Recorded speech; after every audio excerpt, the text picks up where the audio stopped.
This is the MEN2 podcast with Scott and Mick. On today's episode, a special interview with Steve Baxter, who tells us all about the government-created disaster known as the National Broadband Network, or NBN.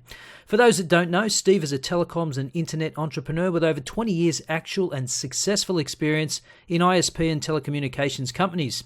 He founded early internet service provider SENet in the mid-90s at the age of just 23. He co-founded Pipe Networks, an ASX-listed telecommunications provider, before being sold to TPG.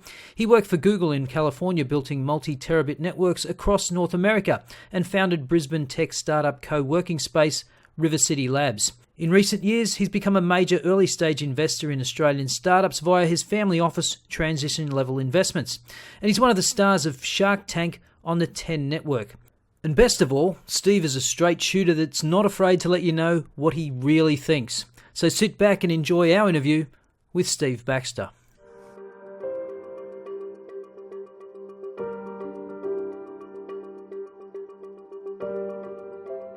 So Steve, before we get to the elephant in the room, or the elephant in 8 million premises around Australia by 2020, as we're told by the government, we just want to have a dig into your background a bit. You left high school at 15 and joined the Army through an apprenticeship program, and that's where you learned your trade as an engineer. So I did. I joined the Army apprenticeship program, age 15. What's worse than recruiting a 15-year-old? Getting them to sign a 9-year contract. So I really enjoyed that, to be honest. Looking back on it, probably at times there were some pretty uncomfortable parts. I was posted to Victoria for 3 years, down in Boondoggle, where I did my apprenticeship. And then Brisbane for 3 years, and then Adelaide for 3 years. I wasn't an engineer, I was a technician. So we did everything. We did, basically we were radio tradespeople. But I did, tank fire control systems, guided weapons. We did radiation protection, so I did a course at Lucas Heights for 2 weeks. That was fantastic. That was fascinating. Yeah. They called us Jack of all trades, master of none. It was pretty accurate, to be honest. Is that, as far as apprenticeships go, would you recommend that to some young kid who's... Well, I wish they still existed to some degree to how they did back then. I don't think we should recruit 15-year-olds. I think that was actually tragic. As a dad now, I find it just horrifying. Yep. But so I wish there were those sort of options more readily available, for sure. Very practical, very hands-on. The men and women who came, because we were probably the second or third year they started recruiting female apprentices as well, who came through that program, are just... they're the backbone of our industry. They're the maintenance managers, supervisors, and they're the people who are running the shows for probably 80% of Australia's export industries. Yeah. So as you said, you signed up for 9 years. In '94, you put your life savings into, which was what, about $11,000 into an ISP. Yeah, that was about almost 20% of the price of a house then. That was a house, 125 grand. So there you go. Yep. Yeah, it was a fair bit. This was in Adelaide. Yep. 23 years old.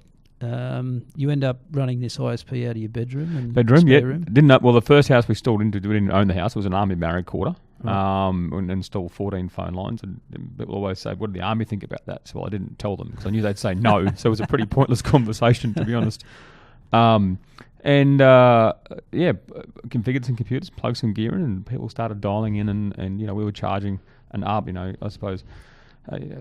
Providing a service, we were aggregating all that capacity together in order to get a better outcome for customers. Yep. Started in the rental house, and we ended up buying the house next door, believe it or not.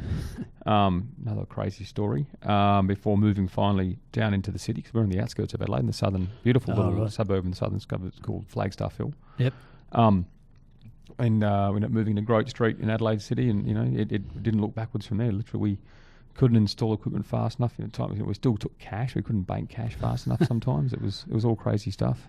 Yeah, late 90s was crazy stuff. And you were bought by Oz Email, who was run by our former Prime Minister. I think one of the first. I think the first professional money into Oz Email was Malcolm Turnbull, and we had a syndicate with Malcolm Turnbull at the very least. And he was chairman of the company, I believe, at the time. Yeah. But it was started by a chap called Sean Howard. I never met Malcolm until... Oh, you never met him? Not until about 2004. I was lobbying him for something when he was...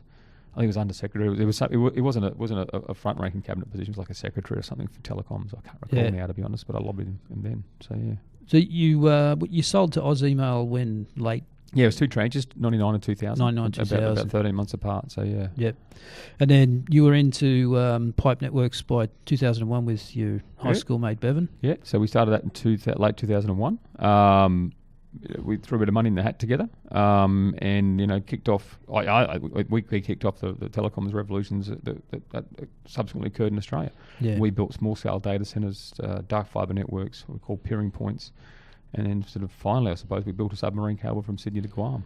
Yeah, well, that was. I think that's pretty remarkable.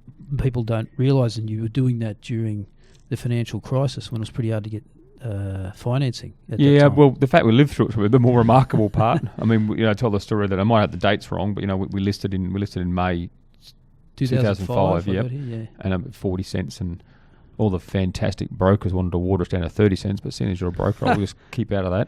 I was a broker. Yeah, we're a broker. There you go. So I think 3 weeks later, might have been very soon after, we had a $1 party down at the Pig and Whistle on Eagle Street, which is where all the good parties happen.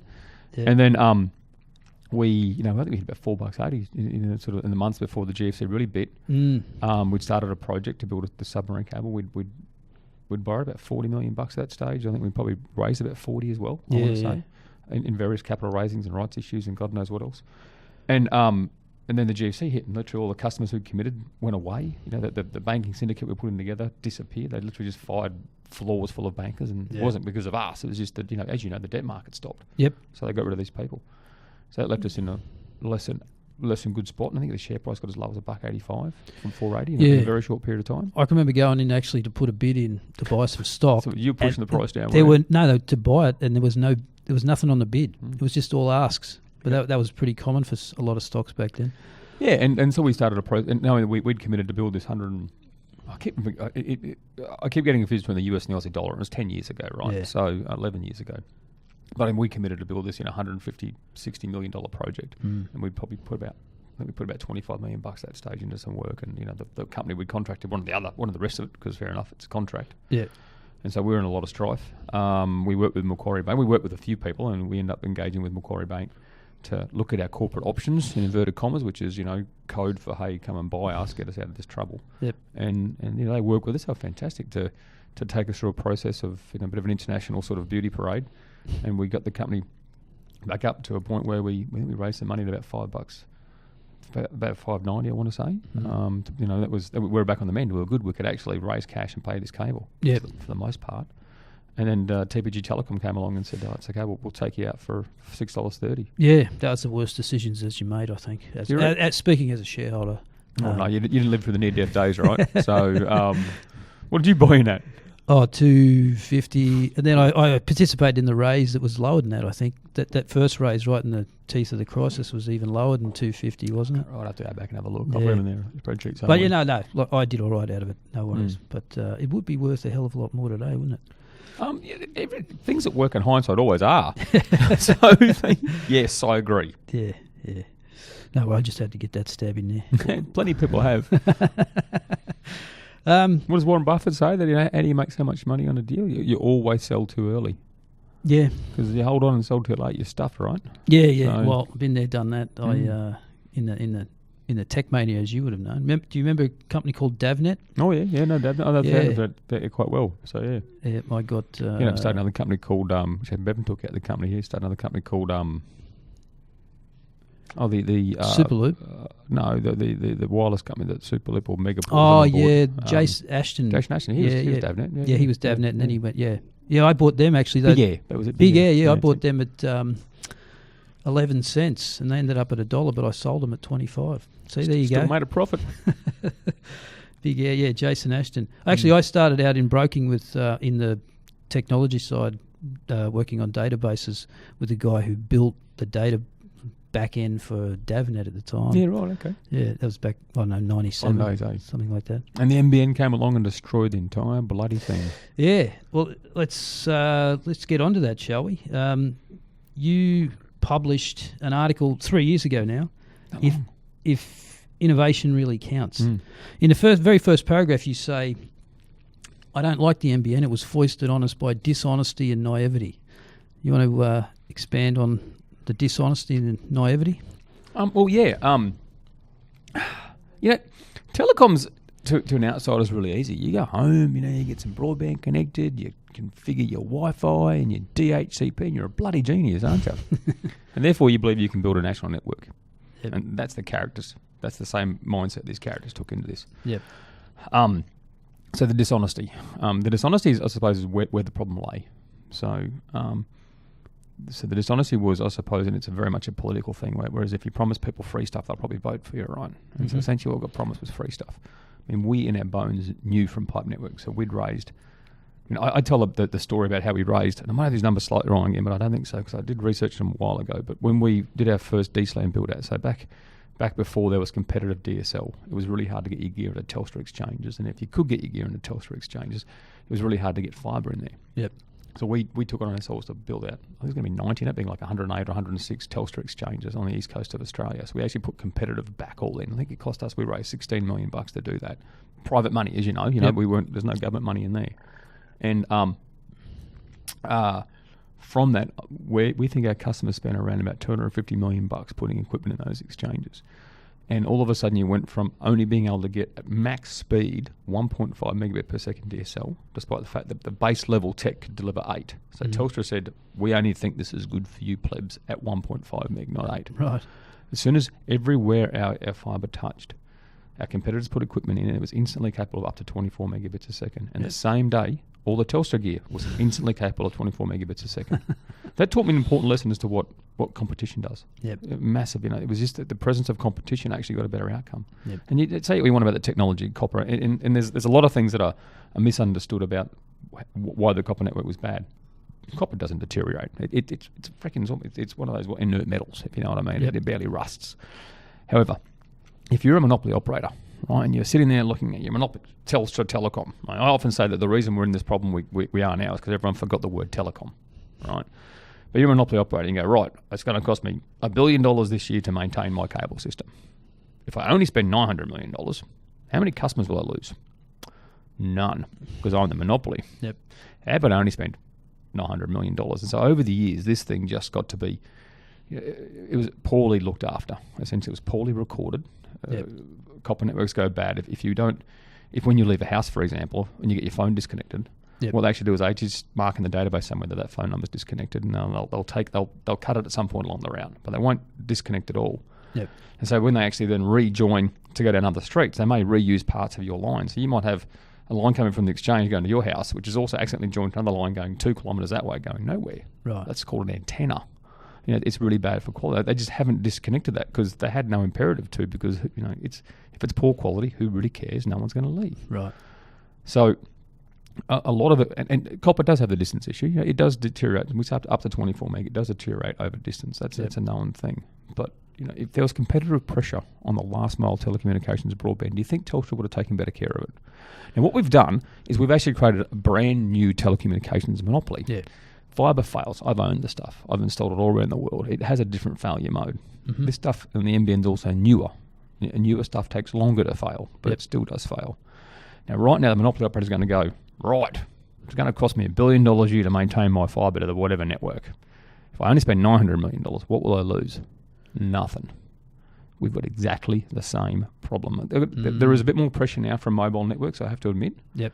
But for the most part, fixed line to consumers in Australia is really legislatively difficult.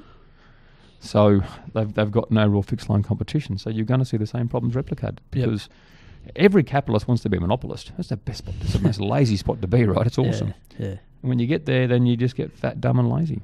Well, I mean, and so we didn't understand the problem. The problem was we'd been in 1997.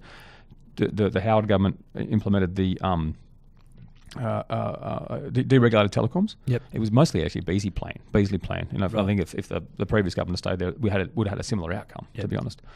But they won. They take credit for it, and it was good. We'd only been not even 10 years into that before they started proposing NBN. Right. So there's all this stuff that was getting worked out. It took 2 or 3 years to work out how competitors could access underground infrastructure, ducts, for example, which is what Pipe Networks did. It took another 3 or 4 years after that until competitors could get into the exchanges. Whilst it was in the legislation, there was still the regulatory argy-bargy, the first legal fights to have to understand the framework. Yep. That could have been short-circuited and gone a shorter period of time. And there was, in that article at the end, I sort of say there was a bunch of things we can do. Yep. With land access, with appearing interconnection that would have cost us almost nothing and got better outcomes. Yep. So we weren't even a decade into deregulation, and we decided to go back to monopoly. I actually call this regulatory battered spouse syndrome. Right? You can't say battered wives anymore. And it is. It's like, oh my God, for some reason, I can't get the same quality and price of internet I can in, let's say, North America or in Europe. Yeah. Therefore, we need to go back to monopoly. So more of the dishonesty comes from.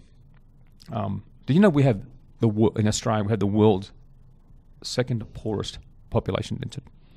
Yeah, I think after surprise Iceland or Greenland or something stupid like that, right? That doesn't surprise me. Yeah. So, to compare us to Singapore, which has probably the world's biggest, in the first world sense, biggest population, densest I lived population in density. Tokyo, I think, which is the densest. With telecoms, the closer you are together, the cheaper it is and the easier it is. Is that simple? The commercially easier it is anyway, I should say. So, and the further you live apart, the harder it is, the more expensive it is. Mm. We live about as far apart as you can possibly get, right? Or bar Greenland or some other place. So that's part of the naivety, right? Yeah. You just can't compare apples with apples. Yep. When you look at the problems and you look at what pipe networks did to bring a little bit of backhaul into the market and to get such a amazing competitive amazing competitive reaction from our customers providing these services and then bringing the main carriers in the line was spectacular. The other one that rings a bell with me was when we did the cable to Guam. Yep. We were actually looking to buy capacity for ourselves, and we pulled up Google Earth, remember the globe on Google Earth, and you could work out how far things were away, and it was actually quite to visualise distances and places like that was quite incredible. And going like, let's build a cable to America. How far is it? 14,000 kilometres. Shit, it can't cost more than what? $10 a metre? This is literally it costs a bit more than that to let you know. But we were going through this and going, what's it going to cost? How to do this? And we overlaid a map of all the submarine cables of the world. We found there was this little spur going from the US to Japan, and there was a cable going from the US to Japan with a spur down to Guam. Yep. Guam's only about 9,500 kilometres away, as it turns out. And the people who owned that cable really wanted a deal. They wanted to do something because they had eventual plans to build to Australia. .com one happened, and it all fell apart. Yep. So we started the plan to build there, but the reason we did it was because to buy capacity on that cable system for what's called an indefeasible right of use, so a right to a small chunk of the capacity on that network or that cable for the life it can stay for its life, which is a 10 gigabit per second wavelength. So access to 10 gig a second for the life of the cable was $100 million.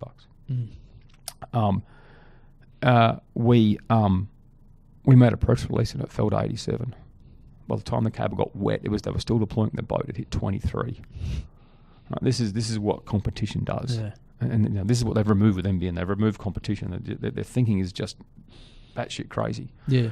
And now I think you can get it for a couple of million. Probably I think it's $5 or $6 million. Yeah. So and there's a lot more competition now. So competition is really good. Well, from the basic customer out there who's not a tech head, I mean, they think, they're not aware of the operating costs of owning a network. So they think that paying more for faster speeds is actually that makes sense. I fully encourage you to read that article because no newspaper would publish that. It's long. It'd be hard to get up. I get that. Yeah. But so if you want to actually have an informed voice in this debate, you need to actually be informed and be smart. And if you're not, piss off because we're here because unclever people got to have a say. Yeah. So if you honestly disagree with any of that article, I will call you a network anti-vaxxer because regardless of what you're told, you still believe bullshit. So.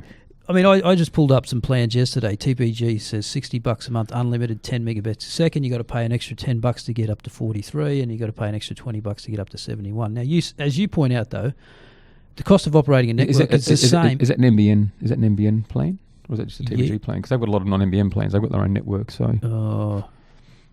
But I think the point you're making is the cost of operating network. It's the same if it's 1% or 100%. It costs you the same. So the cost to operate it, not the price you charge customers. There's some nuances in the language here, which is really important. So if you own a network from that you've built, it might cost you $100 a year to keep that network segment alive and power and proportionally people and whatever. Yep. And if one person uses it at 1 megabit a second, or 100 people use it at 1,000 megabits a second, which it can support at speed, it actually still costs you the same to operate it. So there's no point for these tiered speed plans, is there? I mean, it's just... No. At the time it was seen as a way to... I think there's none. I can't understand the rationale. I can, but I can't see how they thought about it for that long. So Well, it's so Telecoms in Australia. You mentioned 8 million households before. I mean, I round up and say there's 10 million households in Australia. Yeah. Well, they say premises. They're including businesses there as well. Well, premises might be a multi-tenant building too. Yeah. So, but generally there's only about 9.2 million landline phone numbers in Australia. Right. So that's about 10 million households. Yep. Let's call it that, which is great for mathematics. Now, let's say that it costs, I don't know, $1,000 a year per household to keep things going, right? Is that 10 bill, right? Is that right? 10 bill? Yeah, 10 bill, right? Mm. And it's not that. Trust me, it's not that. It's probably closer to about 100. Let's say it's $100 a year a household to maintain, right? To keep the power on, keep the lights on. That's $1 billion in maintenance per year. And if you divide 100 by 12, you get $8 a month. So for $8 a month, you can have a limited capacity in this network. Yep. It might be more than 100. Let's say it's 200. All right. So for $16 a month. Yeah. You know, it's somewhere people I think between $1 and $3.5 billion to maintain this thing. So, you know, if we're going to re-inflict a monopoly on ourselves, where's the upside? Yeah. The upside shouldn't be that monopoly treats us as a commercial sucker. Yeah. It should be that it actually it delivers a monopoly utility service. So, yeah. What question am I answering? Do I answer any question? I just butt in. No, I was just getting to the point about, you know, the average person out there thinks, oh, yeah, I've got to pay more for faster speeds, but actually there's absolutely no reason you should be paying more for faster speeds. I was actually at a boardroom lunch with years ago. I was really embarrassed. I got invited to this lunch. I had the RSVP and I got there and I was a little bit late. I got 2 or 3 minutes late getting there. And the table was set and like there was no place for me. You know, so I had to pull like a little small chair on the side up for me. I felt like I was at the kids' table. It was really embarrassing. But Malcolm Turnbull was the draw card. This is way before his PM. Yep. And he, you know, he's a very good speaker, and he gave a little talk on whatever he was talking about, and then you know, the head of NAB and friggin' Australia Post are there, and God knows what else, all these captains of industry. It was all pretty cool.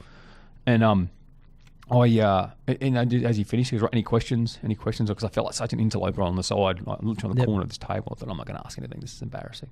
No one asked a question. I thought, I'm fucking here to ask questions. Yeah. So we got into NBN, and he destroyed me in the debate with not a single correct fact. It was annoying, because I said the whole thing. I said, you know, this thing costs the same to operate. Well, you know, that's not right, Stephen. Doesn't, you know, the more you use it, the more it costs. I said, no, that's not right.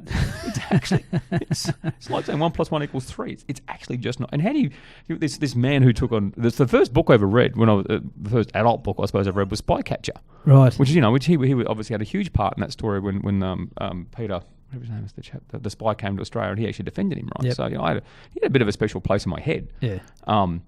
And he's a good arguer, right? But he just did none of it with any fact that day. So it's a really hard discussion to have in a grown up way.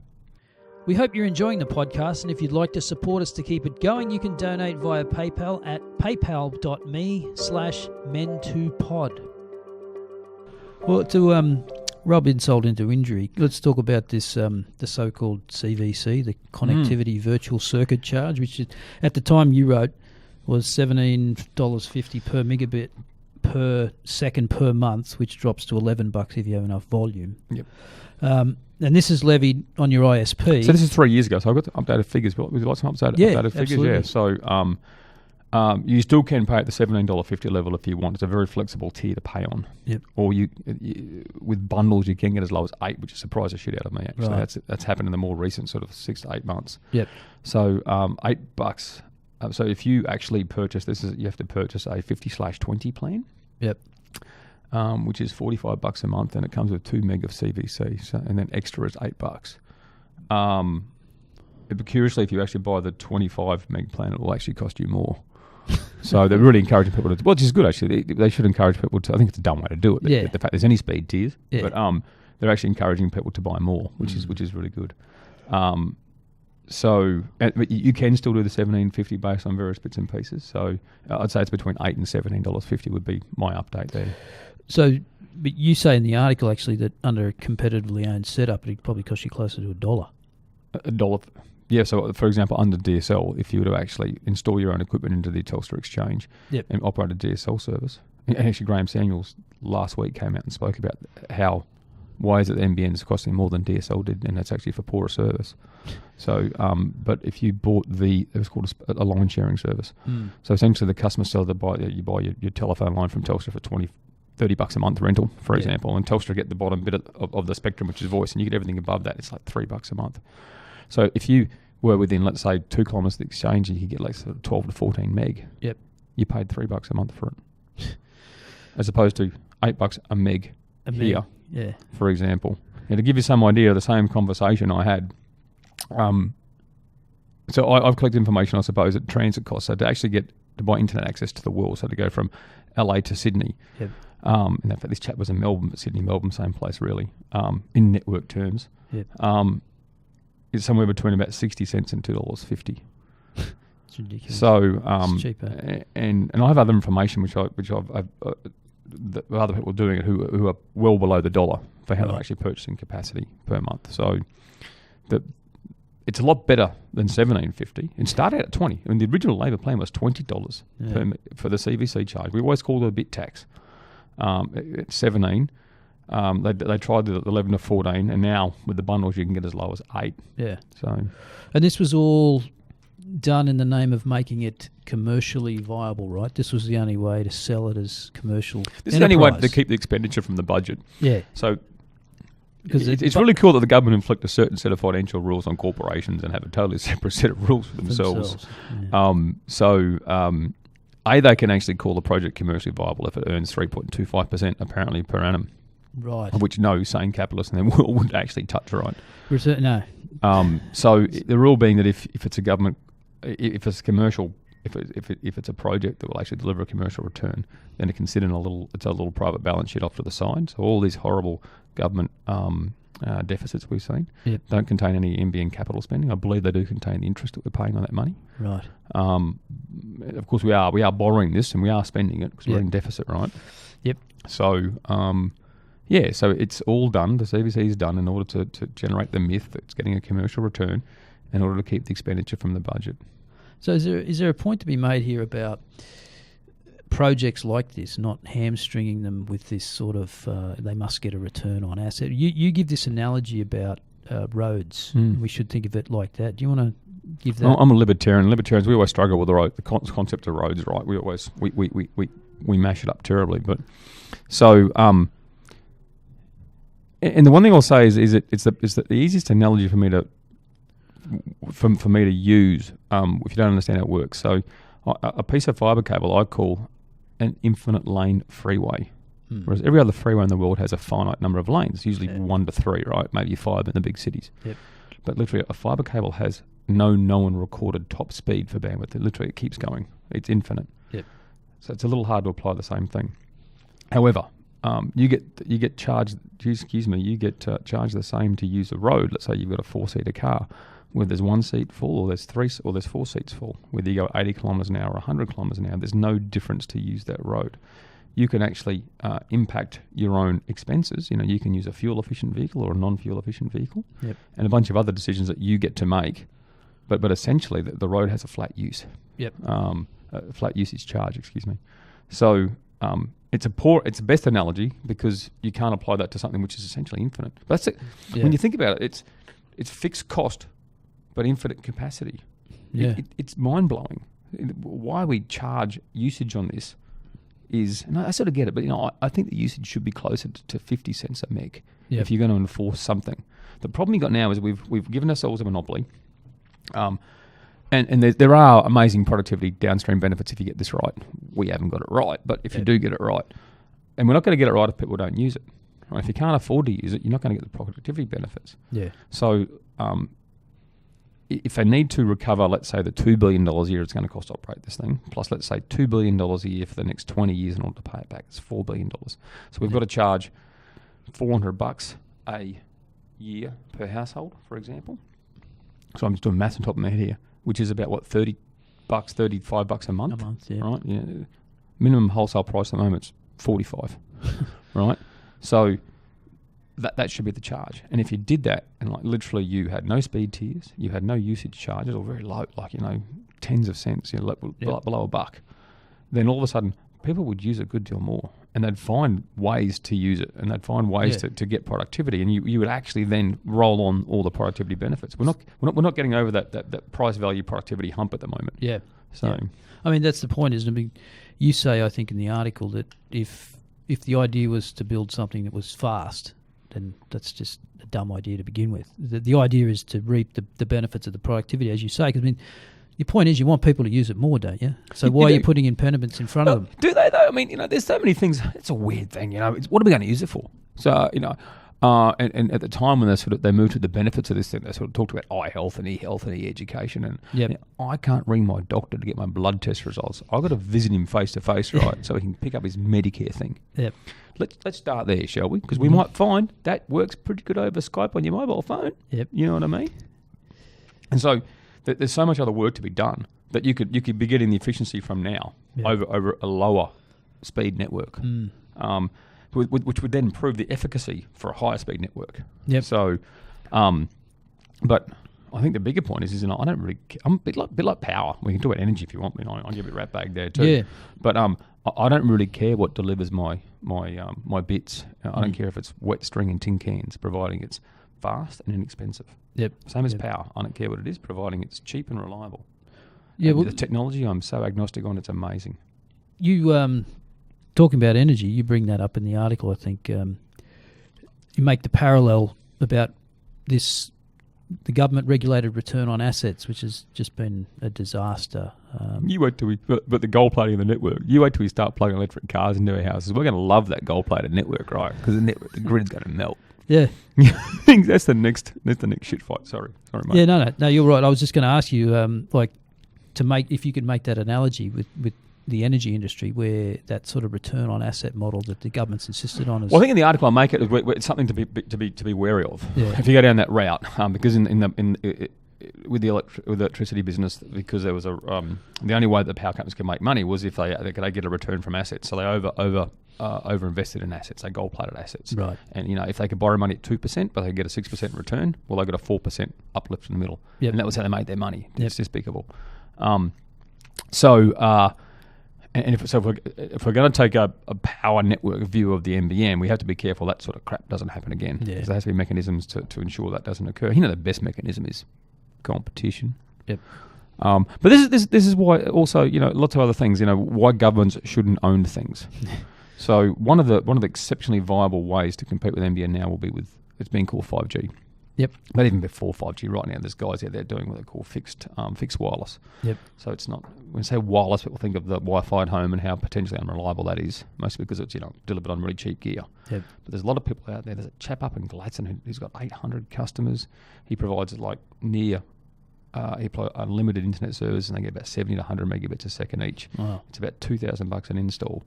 And basically, it's a little radio dish, one up on a big tower on a mountain, one on your house. They point at each other. They're robust. Yep. They've survived cyclones and don't get misaligned. Yep. And it costs averages of $4,000. Sorry, the minimum's a $4,000 NBN install. This guy does it for I think it's $1,200. Anyway, it's way less than $2,000. I can't recall exactly. Way less than $2,000. This requires licensed spectrum. So spectrum is the air we use to broadcast frequencies and bits and literally bits and bytes of information. So the government control that, right? So through the spectrum, which is fine. I think someone has to regulate it, and it shouldn't be private enterprise. Government's probably the best person to do that. Even as a libertarian, I say that. But now they're talking about giving priority access to this competitive infrastructure, right, to NBN. Oh, Jesus Christ. So even the competitive spectrum that people can use to compete with NBN it won't be made unavailable, but it'll be the dregs that get left over, that get handed over to, or it might not. It might take years for other people to get their allocations. Because some public servant's going to go, but if these guys win the auction, then that's going to compete against NBN, which is going to stuff up the government return, which it will. Yep. It shouldn't feature in their calculation, but it will. And so just another reason why government shouldn't own anything. I think another part of this, I read in the Saturday paper a month ago, they had industry experts, let's just put them in inverted commas. I know you love that term. I like the best when they're academics and should have never been outside of some university. Some of them were in this article. They're dreadful, aren't they? There's a whole bunch of people out there. You know who you are. You're the guys who champion this. And honestly, if I wasn't worried about getting caught in defamation, because I reckon I win the defamation case, I'd just smash it totally. It's all you Melbourne academics. You know who you are. Well, what got me about this article, they keep repeating this phrase, very misleading. The industry expects, that they're talking about, they're going to have to write it down. They're talking about $20 billion, right? and they're saying this will slug taxpayers to the tune of $20 billion. Now, you got Matthias Cormann saying those arguing for a write-down, this is the quote, in order to facilitate lower prices and higher margins for other businesses and commercial interests in this industry, essentially arguing that the taxpayer rather than the customers should carry more of the cost of the burden the services provide.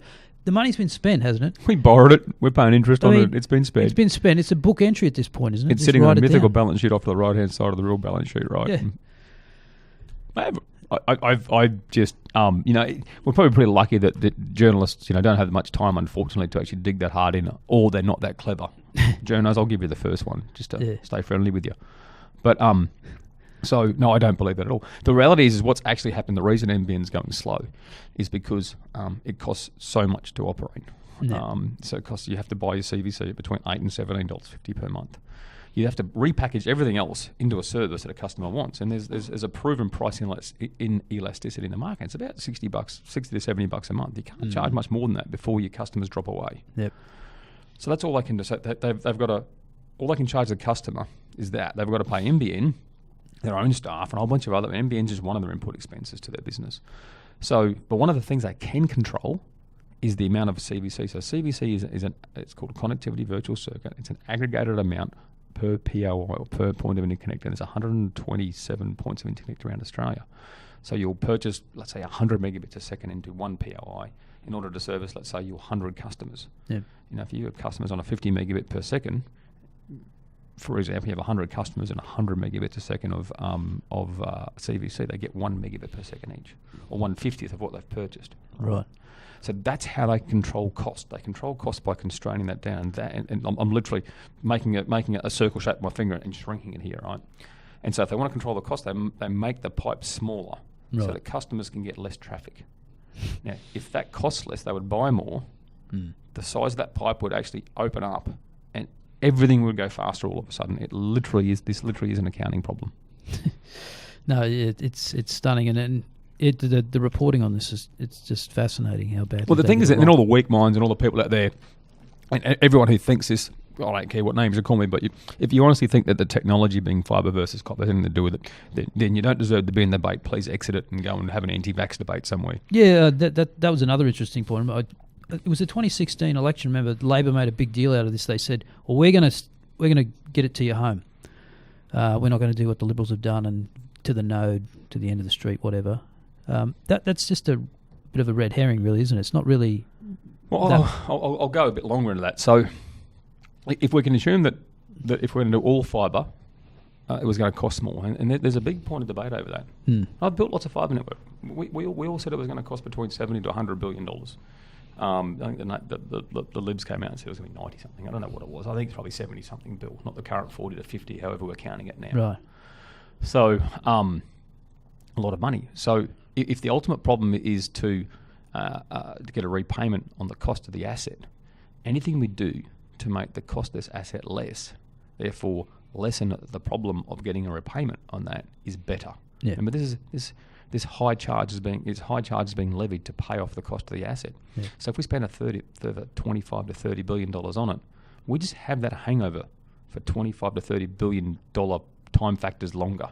Yep. If you know what I mean. So if we're going to maintain a high CVC in order to repay the capital, then the more we spend on the capital, the bigger the problem we've got. So anything to reduce the price to build this steaming pile of shite is actually better in the long run, because in a non-fault condition, right? I'll say this, in a non-fault condition, if you have 50 meg to your house, if it comes on copper or comes on fibre, it's just going to do that. But if the guts of the network is configured to go, if you're being contested 100 to 1, that is for every 100 customers out there, you'll get access to 1 unit of traffic. It's just going to go slow regardless of what it is. There's some of the funniest things I've seen on Twitter. I've logged off Twitter because it's just a steaming dumpster pile of shite. But was this person who I just used to roll hand grenades in NBN dates, and it was just fantastic. It was just set all these entitled people off, because literally it's the government. It's about the government giving them a cheap internet connection that would otherwise cost them $4,000 or $6,000 to install. Right, no, that's the reality.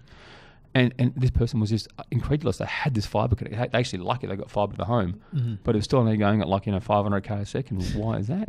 Because it's not the problem. The technology is not the. Right. You couldn't tell them. Yeah. So it must be at fault. Well, the fault is the accounting and the charging, right? And as a result, you're being constrained. And no, they just the problem points them in the face, and it's like, no, it must be what the Liberals did. But that was the public debate in 2016. It should be.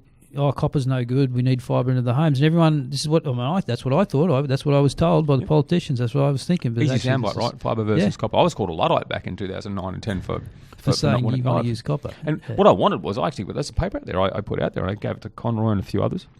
It was all about. I presented at an AFR broadband conference back in 2010, I think. And it was about, let's just build a backhaul network. So, I took the size of Highway 1. Basically, I proposed building an $8 billion backhaul-only network. So to actually be able to,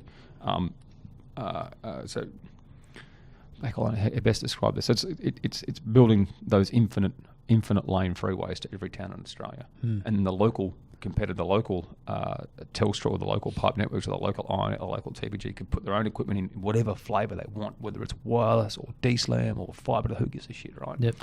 And then just compete there. And I think that would have taken care of 75% of the country. That last 25%, because we're just so damn spread out, would have been hard. Yeah. And that's probably where the effort should have been spent. Yep. But, to give people in the city their fifth choice after they already have 4 choices of broadband provider, no wonder people in the country get pissed off, right? Yeah, absolutely.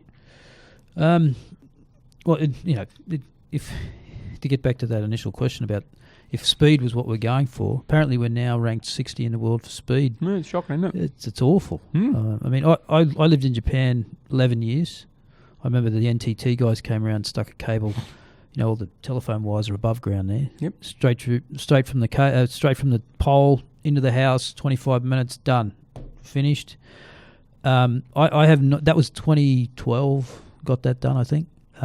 Never seen faster speeds in my life. I've been here. Well, it's 2019 in Australia. I can't get half that speed. In the early days of the rollout, it was all Tasmania was was the trial state, which is okay. You do something that big, you should run it. Deploy it in some place, maybe not as bloody economically bereft and as green as Tassie, but anyway.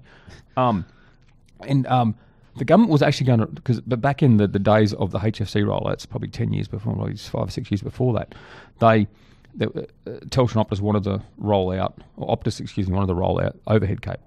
And there's actually probably the first biggest amendments to the Telecommunications Act. And the 1997 Australian Telecommunications Act is world-leading piece of legislation for the competitor framework it set up. Was fantastic. Everything else they put on since just choked it, to be honest. And probably the first big choking was the overhead cable stuff. And so residents didn't want more cables in their street because apparently 5 power cables. You don't want, when you've got 5 power cables, you don't want the invisible fibre cable taped to one of them, for Christ's sakes. But anyway. A lot of these lobby groups are funded by Telstra to actually stop this rollout. So they brought in legislation against overhead deployment of cables. The government was going to wind that back so they could do it cheaply. Only them, though. Can you picture that? I mean, this is what is wrong with government. And that the picking of winners and the geniuses who've been, Labor union organisers their entire 4-year career before entering the Senate, Conroy, think that all of a sudden that they're a genius in how to do this stuff. So, this is really annoying for a lot of people. Where do these people get the arrogance? And you brought up, let's get into the characters here. You brought up Conroy, and I know you've got a fair bit to say about him. And I brought some respect for him too, because he's actually probably the most honest politician. I don't have much respect for his logic and how he got to his NBN position, but he fights his battles. He doesn't back down. This is. Can I swear? Yeah, absolutely. He doesn't grin fuck you. He sits there and shakes your hand with a big grin and goes, yeah, fuck you. Yeah. Right? He just tells you how it is. Yeah. But as much as you don't like it, at least you know where he stands. So I've got a lot of admiration for him in that respect. Everything else he did I thought was pus. Yeah. So, maybe this is going off on a bit of a tangent here, but do you think it would make a difference if we got more of our politicians from private industry? Yes.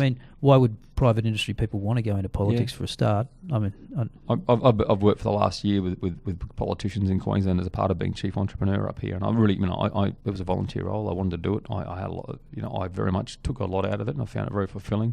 At the same time, very frustrating.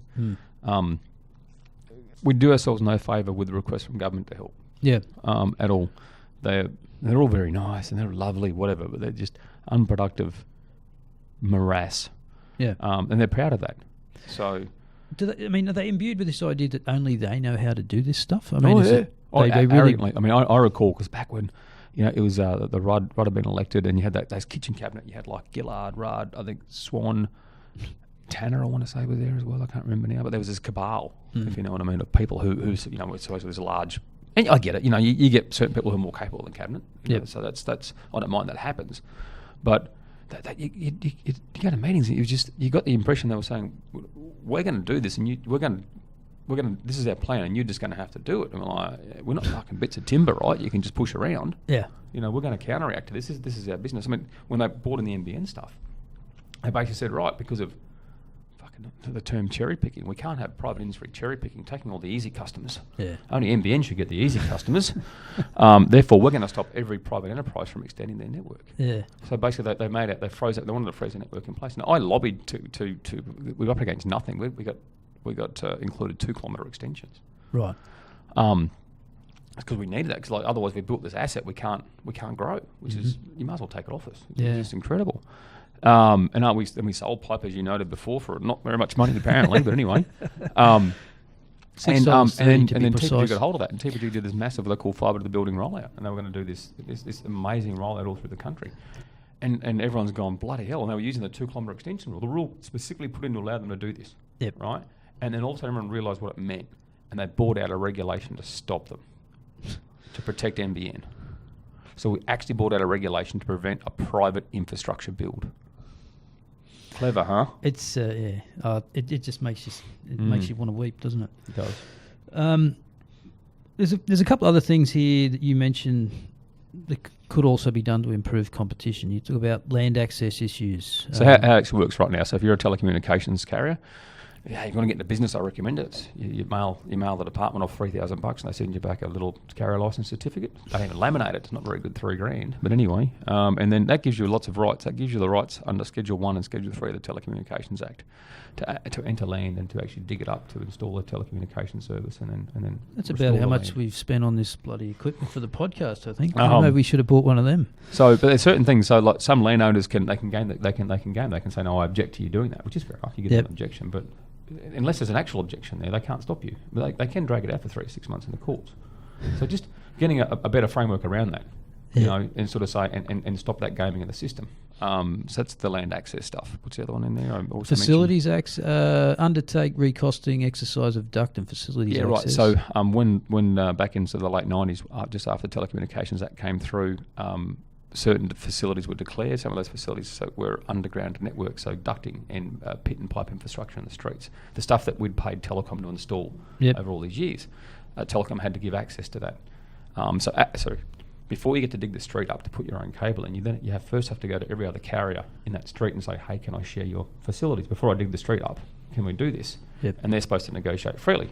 It took a few years to get a reasonable solution out of Telstra because they fought it.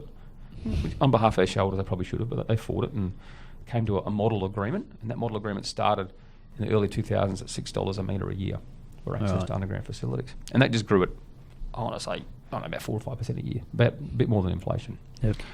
When you think about it, it probably costs $1,000 a metre to dig a really big duct bank, which has a depreciative life of 100 years. You can probably put 60 to 100 cables in that. Yep. The cost, because in the legislation, it should be based on cost. Yep. So that depreciative cost should have been closer to 50 cents to $1 a metre per year. Mm-hmm. The $6 was easy. So in the CBDs where the customers are dense, you could actually deploy network at $6. It made financial sense. The further you got out of town, where the commercial customers got less, that became a real hindrance. Yep. So if they repriced that, it would allow all these commercial networks just to breathe out, just to go another 20 or 30 kilometres out of town, pick up more customers. Once again, no imposter government, fully in keeping with the intent of the '97 legislation. Yep. And it would have been something almost free to do.